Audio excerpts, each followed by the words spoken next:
Evangelho de João, capítulo 21. Glória a Deus por ver a igreja lotada. Deus é bom, amém, irmãos? Deus tem uma palavra para nós nessa noite, amém? Deus tem uma palavra para mim e para você nessa noite. Mas eu queria perguntar aqui, quem ama Jesus aqui, levanta a mão. Glória a Deus, glória a Deus. Bom saber que você ama Jesus. Eu também amo Jesus. Só que Ele vai falar conosco nesta noite. E nós vamos ver se nós de fato amamos a Ele. Amém? João 21, 15 diz assim. Quem encontrou, diga glória a Deus.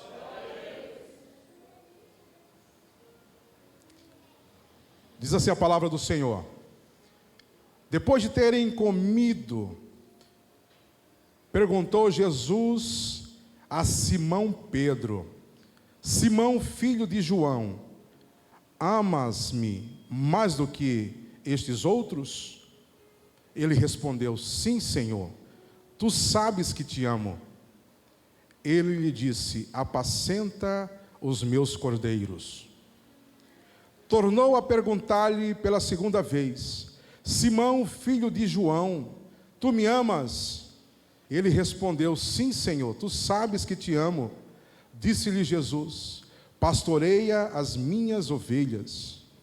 Pela terceira vez, Jesus lhe perguntou: Simão, filho de João, tu me amas? Pedro entristeceu-se por ele ter dito pela terceira vez: tu me amas? E respondeu-lhe: Senhor, tu sabes todas as coisas, tu sabes que eu te amo. Jesus lhe disse: apacenta as minhas ovelhas. Feche seus olhos. Senhor, nós te louvamos, bendizemos o teu nome, porque o Senhor é bom e as tuas misericórdias duram para sempre. Pai amado, estamos aqui nesta noite para te louvar, para glorificar o nome do Senhor, para te adorar, Senhor, nesta noite, porque o Senhor é o único digno de toda a honra, toda a glória. Senhor, nesta noite nós já te adoramos, já te louvamos com as canções, com nossos dízimos, com nossas ofertas, mas chegou o momento do Senhor manifestar o teu poder, do Senhor falar conosco, através da tua bendita e poderosa palavra. Fala conosco, Senhor. Fala com a tua igreja, fala com a tua noiva. Senhor, importa que o Senhor cresça e que eu diminua. Assim, Pai, nós queremos ouvir a tua voz. Não viemos à nossa casa aqui para ouvir o homem falar, mas para ouvir o Senhor falar. Assim, Pai, nós estamos com nossos corações abertos para receber a tua poderosa palavra, em nome de Jesus. Amém. Pode sentar, irmãos. Esse texto é um texto bastante conhecido de todos nós. E nessa passagem bíblica, Jesus já havia sido crucificado, já havia ressuscitado, já havia aparecido para os seus discípulos, mas aqui ele tem uma conversa em particular com Pedro, e João, o evangelista João, estava ali anotando, estava ali próximo, anotando tudo que estava acontecendo, tudo que Jesus estava falando com Pedro. Interessante que Pedro havia negado Jesus por 3 vezes, então Jesus pergunta para Pedro 3 vezes também: Pedro, tu me amas? E Pedro respondia para Jesus: sim, Senhor, eu te amo. Mas eu quero, meu irmão, que nesta noite, ao invés de Jesus perguntar para Pedro, eu quero que você coloque o seu nome no lugar de Pedro. Jardel, tu me amas. Paulo, tu me amas. Maria, João, Pedro, tu me amas. Jesus perguntando para mim e para você nessa noite, porque aqui nesse texto, irmão, Pedro aqui representa a igreja de hoje. Pedro representa eu e você hoje. E Jesus pergunta para mim e para você hoje: fulano, tu me amas? Essa é a pergunta que o Senhor faz para mim e para você. Quando eu estava estudando esse texto,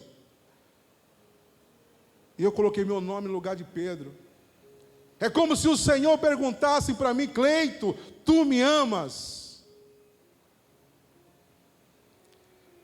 E esse texto falou muito forte ao meu coração. E essa pergunta começou a ecoar dentro de mim: tu me amas? Interessante, irmãos, que Jesus havia caminhado por 3 anos com os discípulos.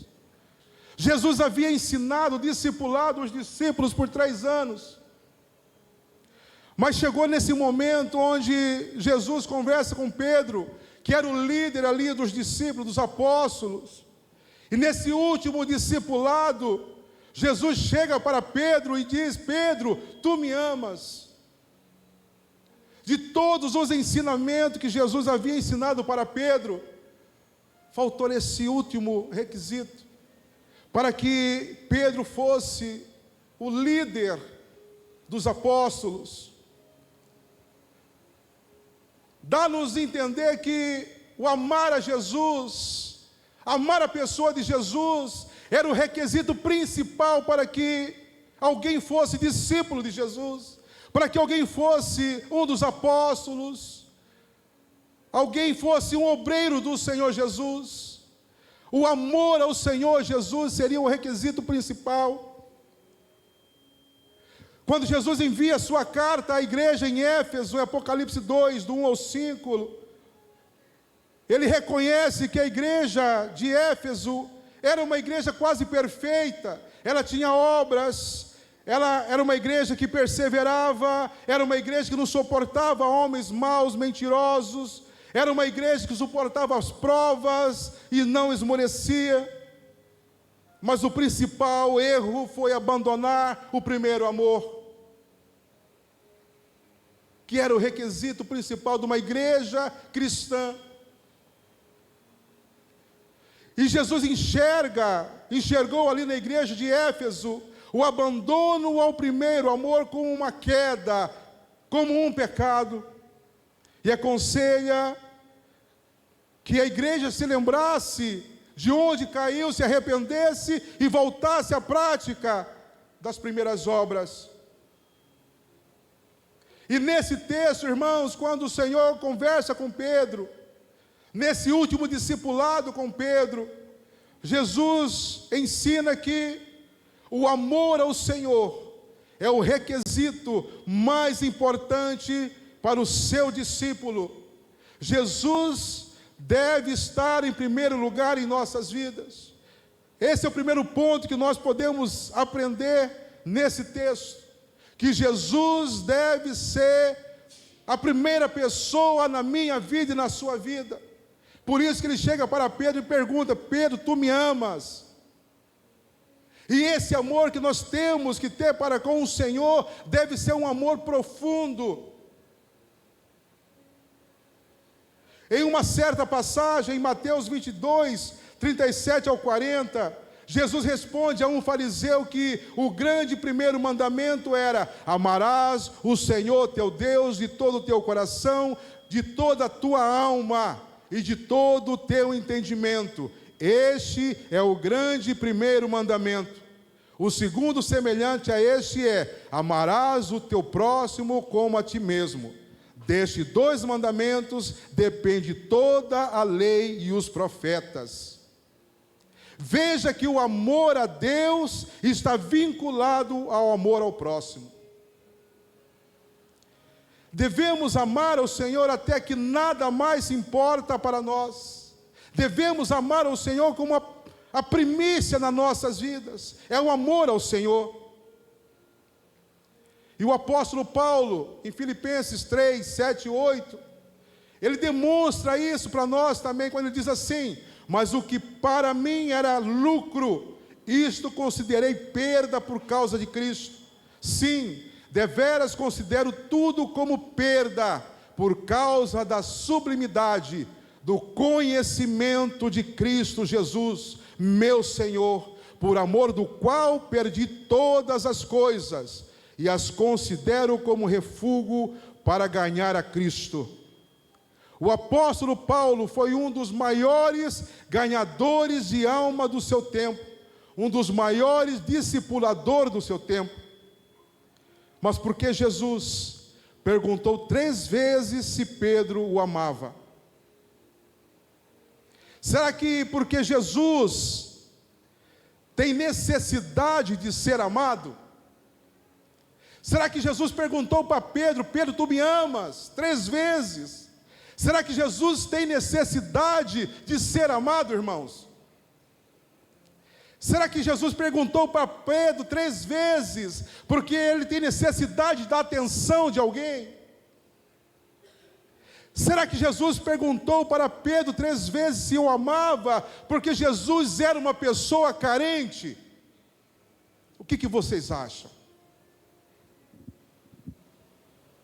Pensa um pouquinho comigo. Será que Jesus era como nós?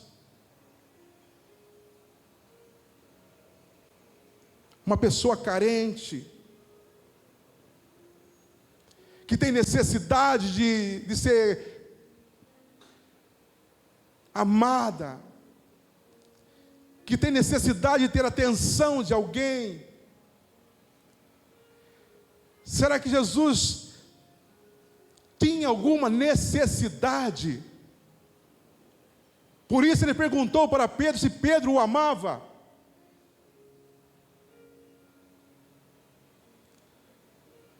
Porque nós temos necessidade de ser amado pelas pessoas, nós temos necessidade de ter atenção das pessoas, mas será que Jesus tinha essa necessidade?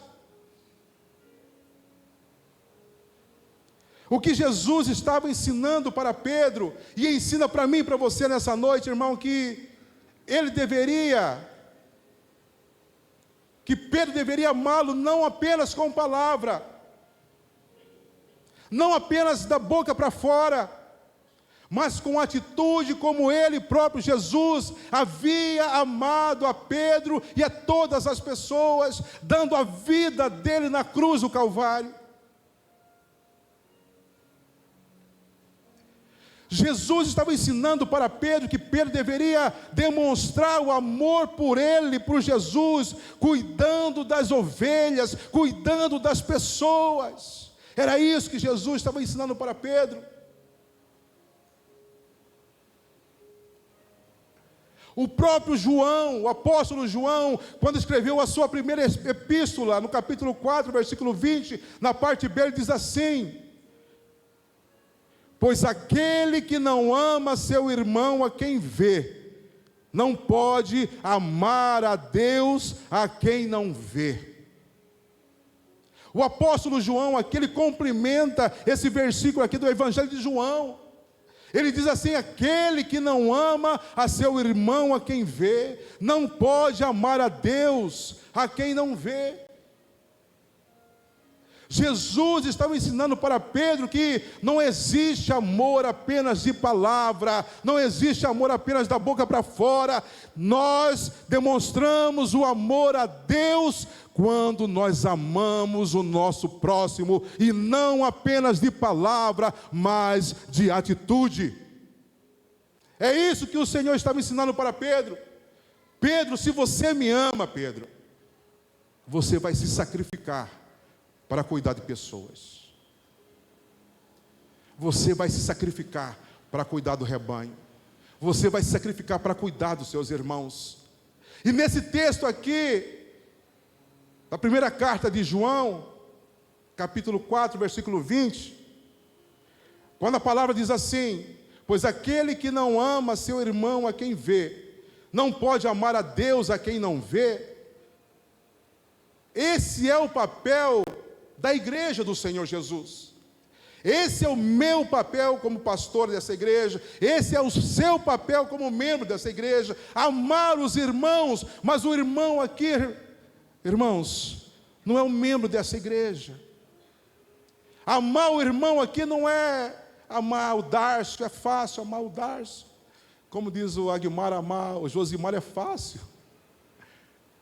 Amar o irmão aqui é aquela pessoa lá fora, que está perdida, que está indo para o inferno, que não conhece Cristo como o Senhor e Salvador da sua vida. Isso é amar o irmão, não é amar a pessoa aqui dentro da igreja. Porque amar a pessoa aqui dentro da igreja é fácil, mas é amar a pessoa que está lá fora, perdida, o drogado, o noiado, a prostituta, o presidiário, é aquelas pessoas que o Senhor nos diz que nós devemos amar.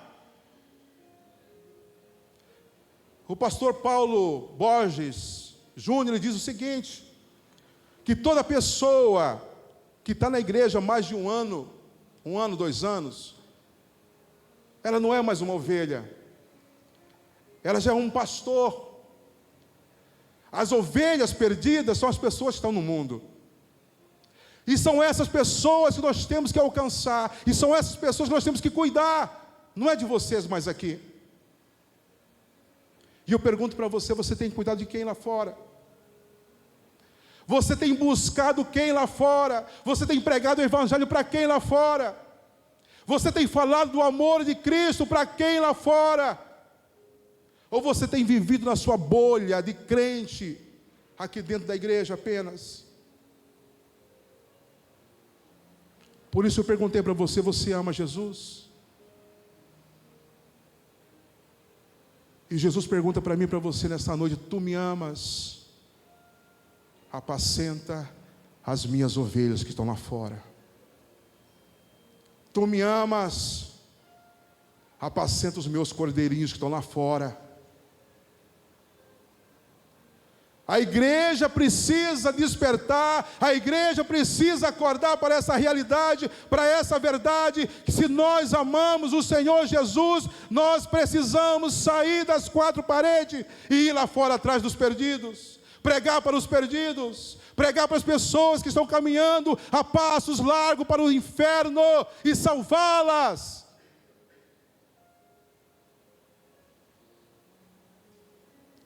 Acontece que muitas pessoas perderam o foco.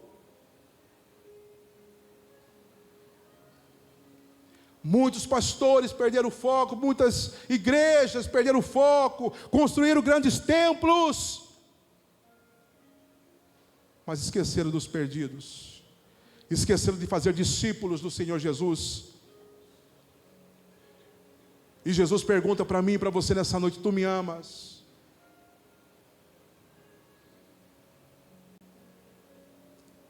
Nós estamos chegando no fim do ano, irmãos. Quantas pessoas que você discipulou para Jesus Cristo no ano de 2025? Quantas pessoas que você vai batizar no mês que vem?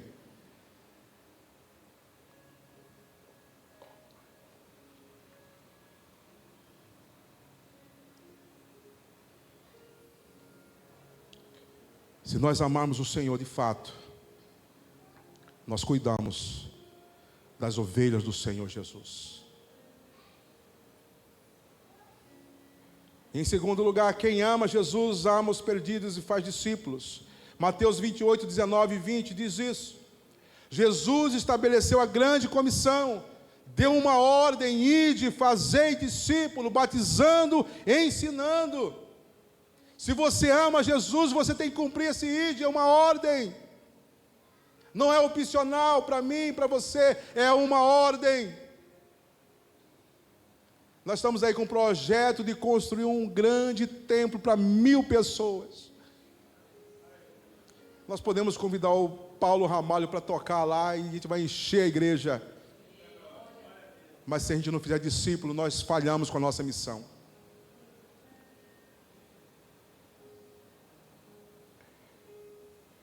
Jesus nos mandou fazer discípulo, não fazer crente. Fazer discípulos de todas as nações, batizando-os em nome do Pai, do Filho e do Espírito Santo, ensinando.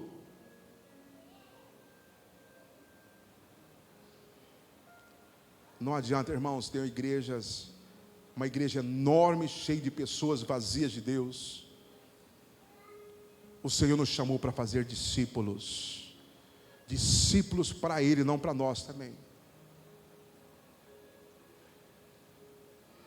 Tem igreja aí onde o pastor faz discípulo para ele. O cara vai pregar, prega igual o pastor, até os trejeitos, até a voz, o discípulo faz a voz do pastor. Não faz discípulo para Jesus. Corte de cabelo igualzinho do pastor, a roupa igualzinho do pastor. Irmãos, quando eu vim dessa conferência Eficiência, nós estivemos lá, eu vim revoltado comigo mesmo. Eu vi que eu não estou fazendo nada para Jesus. Falei, meu Deus, eu preciso melhorar muito. Eu acho que eu estou dormindo nesses quase 8 anos de igreja, de ministério. Eu não fiz quase nada para o Senhor Jesus. Eu vim revoltado comigo. E aí eu vi o testemunho de um pastor, lá tinha pastores de tudo quanto é jeito, irmãos. Pastores e líderes. Tinha pastores jovens, líderes jovens, mas tinha também os cabeça branca, tinha muita gente. Acho que tinha umas 3.000 pessoas ali. 5.000 pessoas. Só pastores e líderes. Aí tinha um pastor lá, um jovem de uns 45 anos, jovem, porque eu estou com 53, estou jovem ainda. Tinha aqui uns 45 anos esse pastor. Aí ele deu um testemunho dele lá que há uns 4 anos atrás, ou 6 anos atrás, ele abriu uma igreja, ele e a esposa, uma pequena igreja. E ali ele começou a orar para Deus enviar pessoas para congregar com ele. E quando ele orava ali, aparecia um doidinho. Quando ele estava lá na igreja, lá orando para Deus enviar pessoas, chegava um doidinho. O doidinho entrava lá, noiado, chutava as cadeiras, derrubava tudo e ia embora. No outro dia de culto, chegava o doidinho de novo, chutava as cadeiras, derrubava tudo e ia embora. Aí mais ou menos passou um tempo, 3 famílias se converteram lá e começaram a congregar, já começou a melhorar. Aí teve um dia que o doidinho chegou de novo,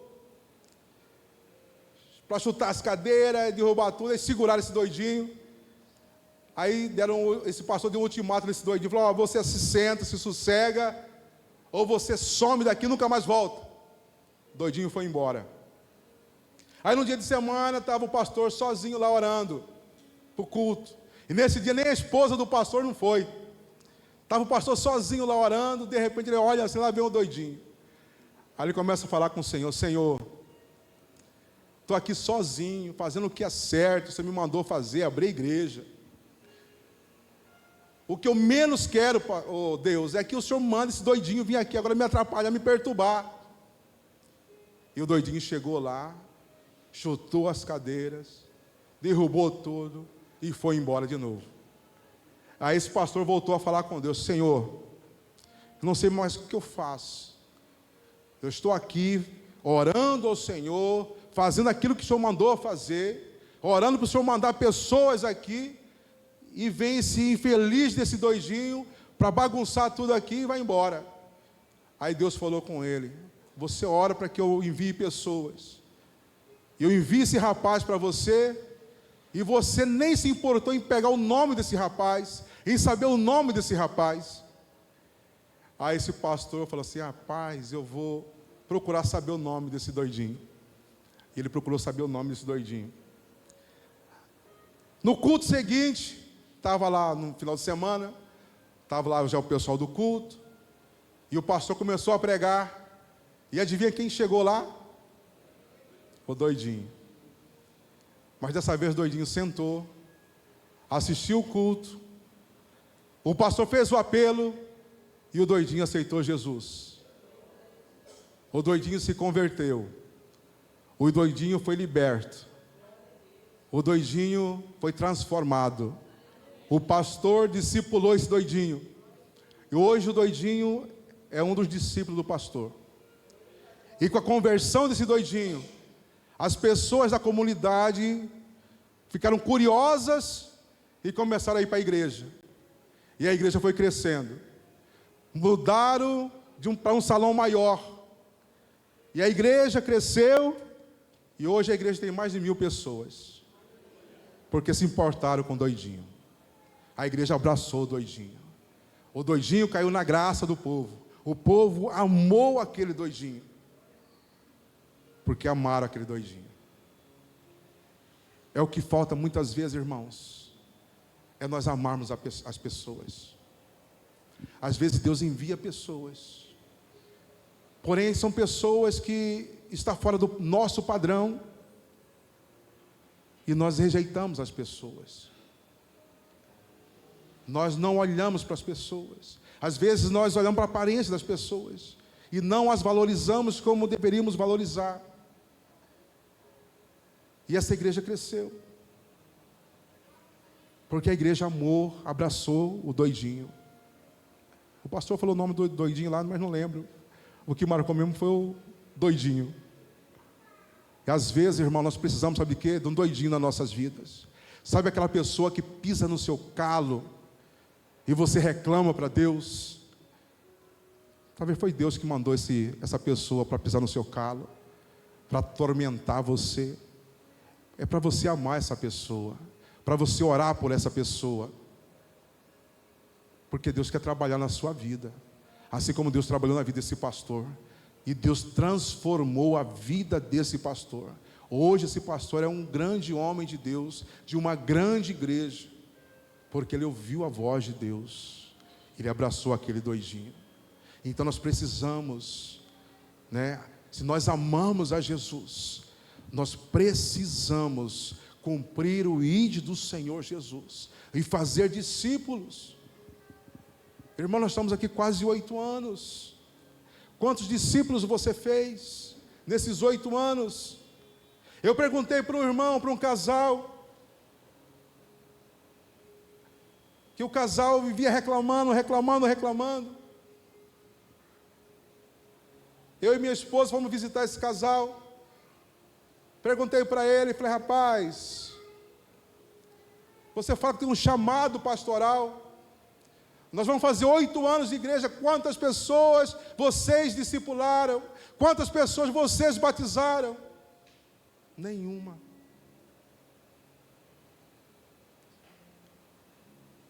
Nós precisamos despertar a igreja. Nós precisamos acordar a igreja. O Senhor nos chamou para fazer discípulos, não para ficar sentado na igreja. Precisamos sair da nossa zona de conforto.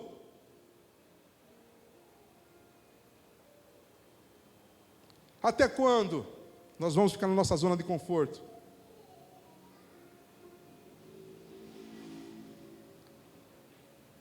As pessoas que estão ali fora, como esse doidinho, que era num noiado, um viciado, são amadas pelo Senhor, assim como nós somos amados. A prostituta lá fora é amada pelo Senhor, tanto quanto a nós. Ou você pensa que nós somos os queridinhos, os preferidos de Jesus? Ele morreu pelo noiado, ele morreu pela prostituta, ele morreu pelo presidiário, ele morreu pelos perdidos.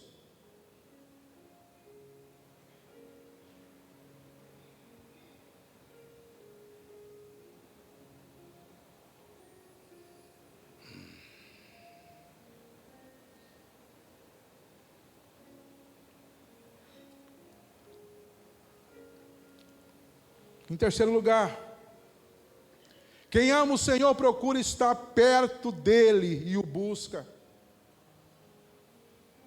Jeremias 29, 13.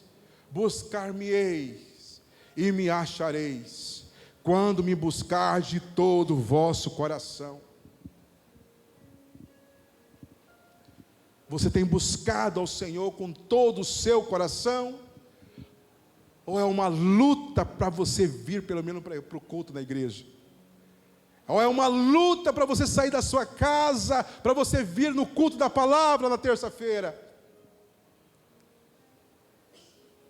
Quando o apóstolo Paulo pregava ali em Atenas, Atos 17, 24, ele pregava ali no Areópago, e ali ele viu que havia um espaço para o Deus desconhecido, e ele começa a discorrer e começa a pregar para aquelas pessoas.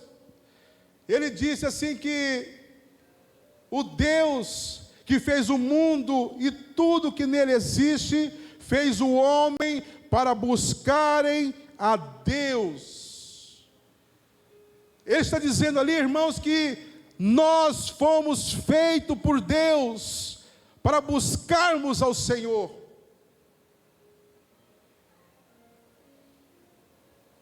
Você foi criada para buscar ao Senhor. E eu pergunto, você tem buscado ao Senhor?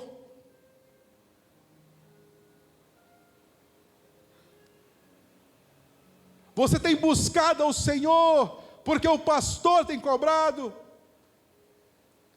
Porque é uma obrigação para a sua vida?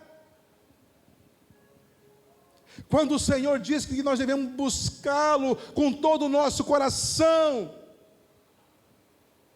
entenda que Deus não quer que o busquemos por obrigação, mas Ele quer que nós queiramos, desejamos buscá-lo.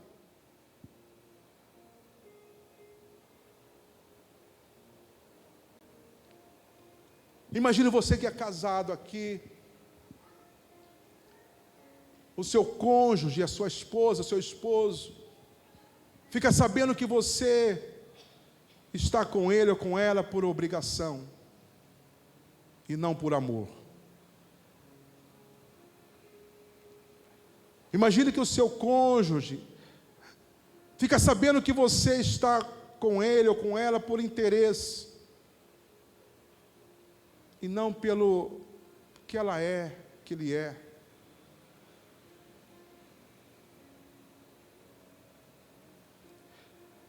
Deus, Ele quer que nós os busquemos, irmãos. Não porque Ele nos manda buscá-lo, mas porque nós desejemos buscá-lo, nós queiramos buscá-lo, nós amamos buscá-lo. Buscar por obrigação, eu tenho certeza que Ele não quer.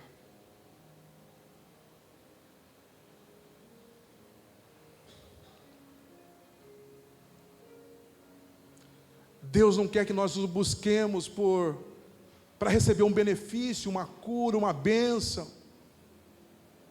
Ele quer que nós o busquemos porque nós o amamos.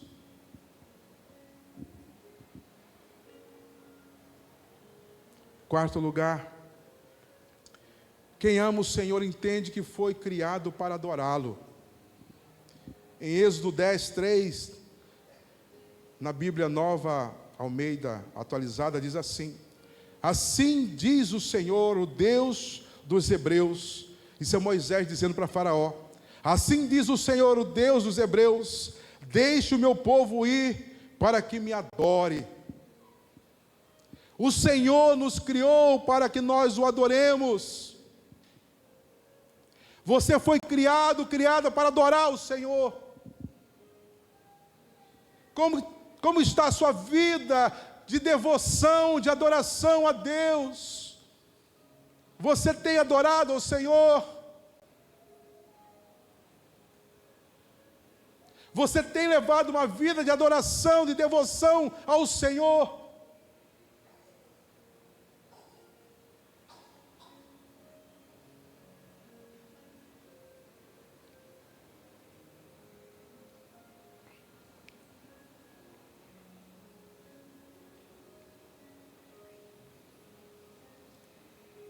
Em quinto lugar, quem ama o Senhor quer ter comunhão com Ele em primeiro lugar.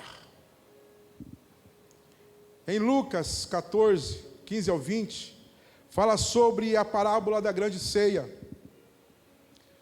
onde o Senhor aponta ali 3 grupos de pessoas que recusaram participar dessa grande ceia. O primeiro grupo diz que comprou um campo, uma fazenda, e ia experimentar essa fazenda, iria ver essa fazenda, não tinha como participar dessa ceia, se recusou a participar da grande ceia.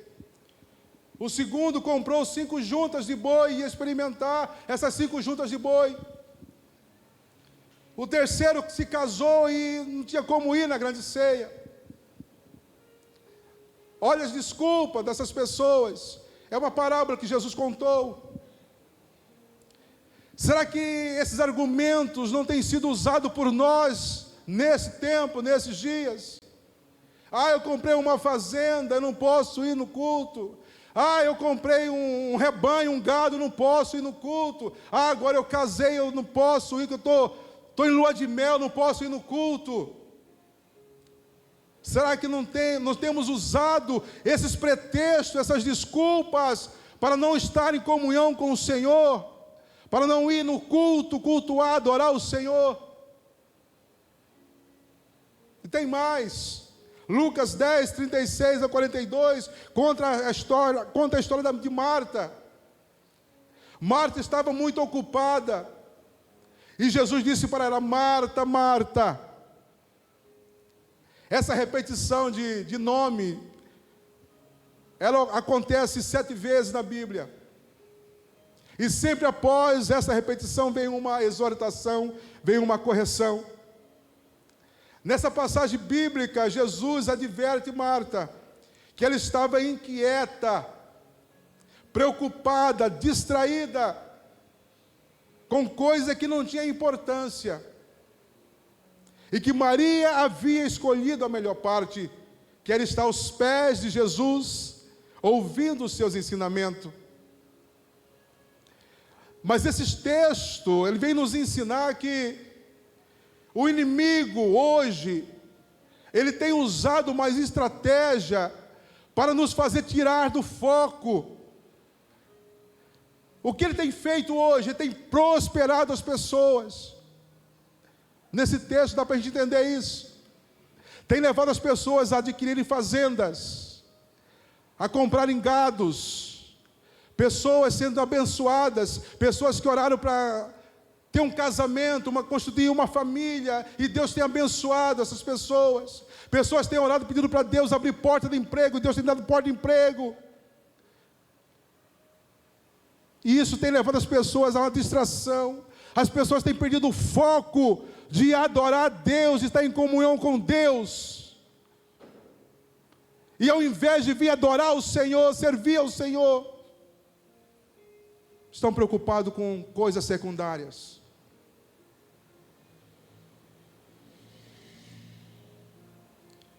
Nós precisamos entender, irmãos, que as distrações das nossas vidas não são necessariamente coisas erradas. Mas o inimigo das nossas almas tem nos levado a essas distrações, para nos tirar do foco, que é servir ao Senhor, que é amar a Jesus, tê-lo em primeiro lugar nas nossas vidas, que é fazer discípulos para o Senhor Jesus, que é buscar ao Senhor Jesus em todo o tempo, que é adorar o Senhor, que é estar em comunhão com o Senhor.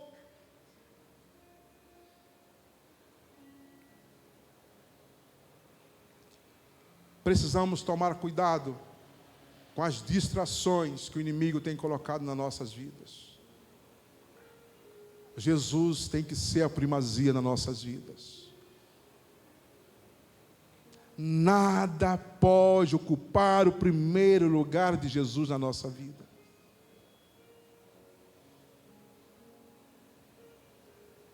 Nada pode nos tirar do foco de fazer discípulos para o Senhor Jesus. Nada pode nos impedir de buscar ao Senhor com todo o nosso coração. Nada pode nos impedir de reunir para adorar o Senhor.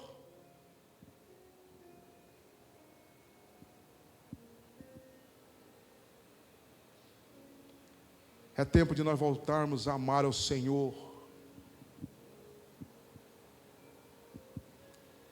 e tê-lo como a pessoa mais importante da nossa vida.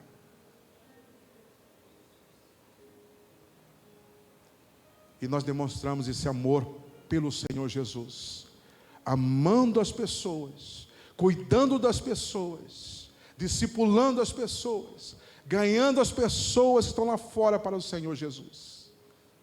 É assim que nós demonstramos o nosso amor para o Senhor Jesus. É tempo de nós voltarmos a ter paixão, irmãos, pelo Senhor Jesus, pela igreja dele, de estar reunidos adorando ao Senhor. O salmista diz no Salmo 122: alegrei-me quando me disseram, vamos à casa do Senhor. Precisamos voltar a ter alegria de estar na casa do Senhor novamente. Precisamos voltar a ter alegria de servir ao Senhor. O salmista no capítulo 100, verso 2 diz: servi ao Senhor com alegria.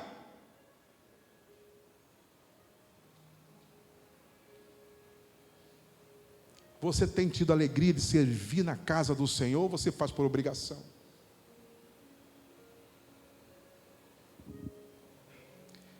Precisamos voltar a ter comunhão com o Senhor. Eis que estou à porta e bato. Apocalipse 3:20. Se alguém ouvir e abrir, eu entrarei, cearei com ele e ele comigo. Comunhão.